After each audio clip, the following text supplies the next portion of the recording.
The evening air was crisp, carrying the faint scent of rain and roses that clung to the gardens surrounding the Langford estate. Inside, chandeliers sparkled like frozen stars, and soft jazz drifted through the grand ballroom. Guests moved gracefully, their laughter polished and their words dipped in champagne. Amara Vale stood near the far end of the room, her back straight, her black gown modest but elegant, a quiet contrast to the glitter that shimmered around her. She didn't belong there, and she knew it. Her invitation had come by mistake, or so she thought. The golden envelope had arrived 2 days earlier, with her name written in careful cursive, no sender listed. At first, she'd planned to ignore it, but something about it, a pull she couldn't name, made her come. Now, surrounded by silk and diamonds, she wondered if that had been a mistake. A deep voice cut through the hum of conversation. "Miss Vale?" She turned, startled. Standing before her was a man in a charcoal suit that fit too perfectly to be accidental. His dark hair was swept back, and his eyes, gray, calm, unreadable, studied her with the weight of someone used to being obeyed. "Mr. Langford," she breathed before she could stop herself. "Elias Langford, billionaire investor, heir to the Langford Industries empire." She'd seen his face in magazines, heard whispers about his ruthless intelligence and impossible charm. But none of that prepared her for the quiet intensity of the man now watching her. He smiled faintly, as if reading her thoughts. "You know who I am." "I think most people here do," she replied, her voice barely steady.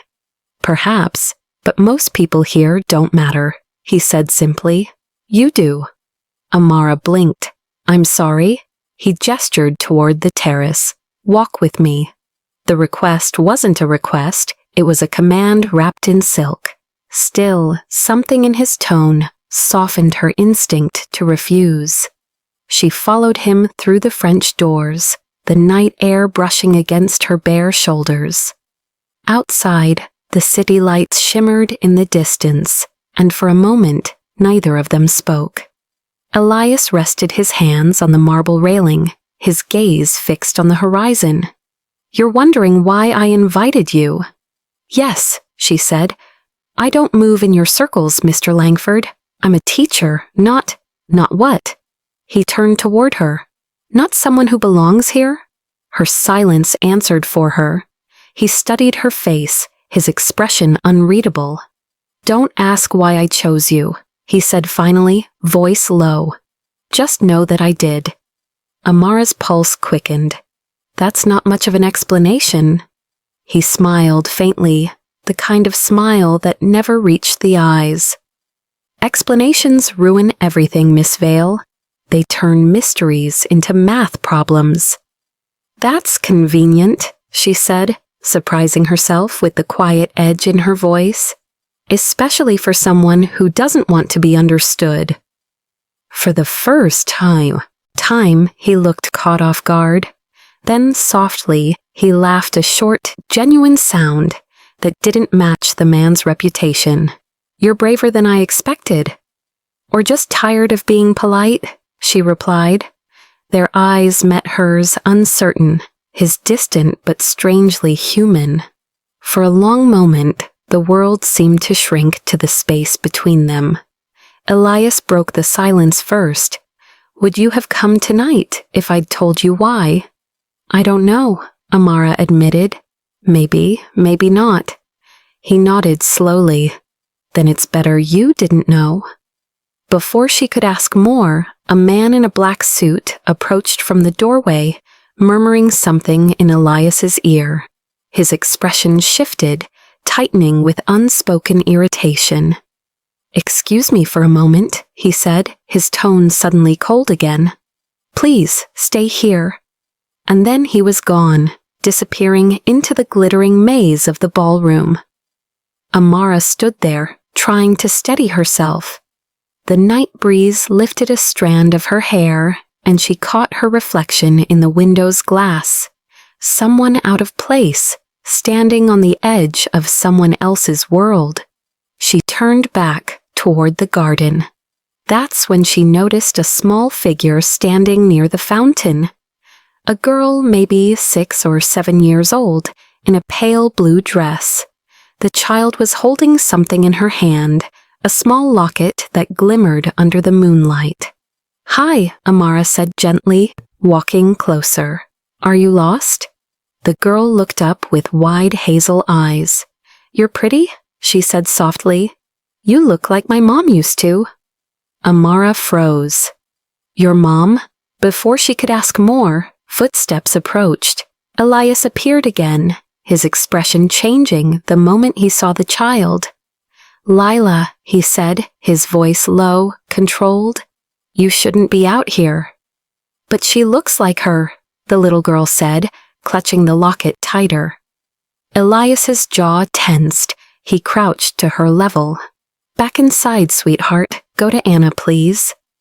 Lila hesitated, then nodded and ran toward the house, the locket swinging from her hand.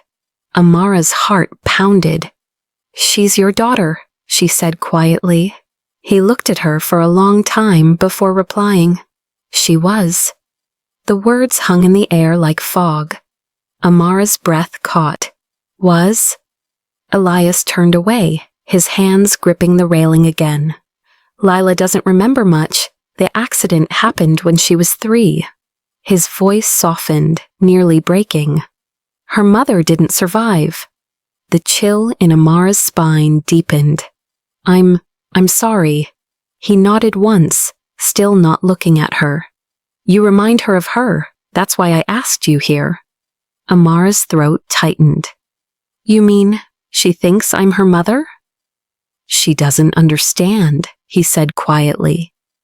"And I didn't plan for her to see you, but when I saw your photo in that charity newsletter, He exhaled slowly. "I couldn't ignore it." She stared at him, the weight of his words settling like stone. "You brought me here because I look like someone you lost." His gaze finally met hers again, tired, hollow, pleading for something even he couldn't name. "Don't ask why I chose you, Miss Vale," he said, voice breaking the silence like glass. "Just don't." The music from the ballroom drifted through the open doors, muffled and distant. For the first time that night, Amara didn't feel out of place. She felt trapped between someone else's grief and her own fragile curiosity. She wanted to leave, but she couldn't. Because beneath the man's control and mystery, she'd seen something else, something that frightened her more than the mansion's quiet grandeur ever could. Loneliness, and a question forming in her heart she wasn't ready to ask. What happens to a man who builds an empire just to fill an empty room? The next morning, soft light spilled through the tall windows of the Langford estate. The storm from the night before had washed the air clean, and the gardens shimmered with dew. Amara stood by the edge of the terrace again, her fingers wrapped around a cup of untouched tea. She hadn't slept. The echo of Elias's words still lingered in her mind. You remind her of her. She wasn't sure what hurt more, the realization that she was nothing more than a reflection of a ghost, or the quiet ache in his voice when he said it. When she turned, Elias was already standing in the doorway. He looked different in the daylight, less like the untouchable billionaire from magazine covers, and more like a man haunted by the things he couldn't fix. His tie was gone, his sleeves rolled up. He seemed tired, real, human. "I owe you an apology," he said, his voice calm but strained. Amara nodded slightly. "You owe me the truth." He stepped closer, each word measured. "After the accident, Lila stopped speaking for almost 2 years. Nothing reached her, not doctors, not family. Until last month, when she saw a picture of you at the charity school event. She said, "That's Mommy." It was the first thing she'd said in months. Amara's throat tightened. "So you brought me here hoping it would help her heal?" He hesitated.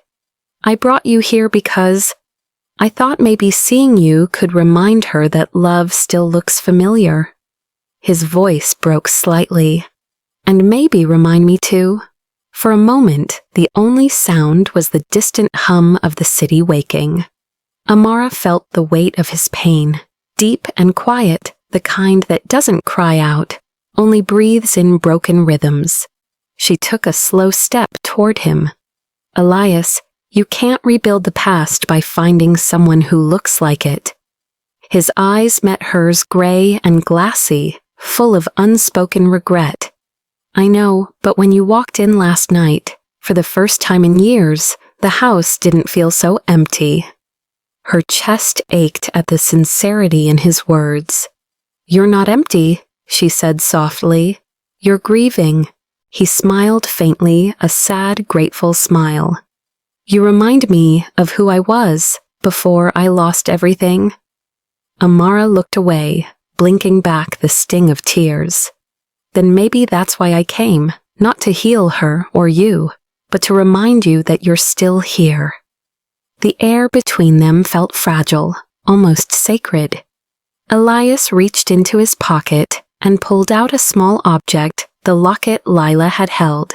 He opened it, revealing a faded photograph of a woman who looked almost exactly like Amara. "She wore this the night we met," he said quietly. "She told me love is choosing someone twice, once when it's easy, and again when it's not." Amara placed her hand gently over the locket, closing it. "Then maybe it's time you choose life again." He didn't answer, just nodded, as if her words had found the one place his walls couldn't reach. And as she turned to leave, the morning sun spilled through the windows, brushing his face in gold. For the first time in years, Elias Langford didn't look like a man trapped by grief. He looked like someone who might finally be ready to start living again.